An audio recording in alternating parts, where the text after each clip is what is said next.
वरिष्ठिक असे एक्झाम्पल जे असणारे स्पर्धा परीक्षेला विचारले असतात. काय दिलेले 40% अधिक कंसात काय म्हटलेले 40%च्या 40% बरोबर किती. आता 40% म्हटलेले म्हणजे किती छेदाला किती घेणार आहे आपण 100 अधिक कंसाचा जर विचार केला 40% म्हणजे पुन्हा 40% काय असणार आहे 40 छेद किती लिहिणार आहे आपण 100. च्या म्हणजे काय असणार आहे गुणाकार पुन्हा 40 छेद किती लिहिणार आहे आपण 100. आता इथं बघा हा एक शून्य कट केला, हा एक शून्य कट केला, हा एक शून्य कट केला, हा एक शून्य कट केला. 40 छेद 100 जसेच्या तसा. त्याच्यानंतर इथं 4 चौक किती होणार आहे 16 आणि 10 गुणिले 10 केल्यानंतर किती येणार आहे 100. आता इथं छेद 100 आहे जसेच्या तसा आपण लिहिला.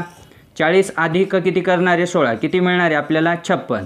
जर आता विचार केला इथं डिनॉमिनेटरला म्हणजे छेदाला एकावरती किती शून्य आहे 2. आता 56 जसेच्या तसा लिहिल्यानंतर उजव्या बाजूकडनं डाव्या बाजूला किती घर सरकायचे आपल्याला 1 आणि 2. 2 शून्य असल्यामुळे 1 आणि 2 म्हणजे आपलं उत्तर किती येणार आहे 0.56. हे असणार आहे आपलं फायनल आन्सर.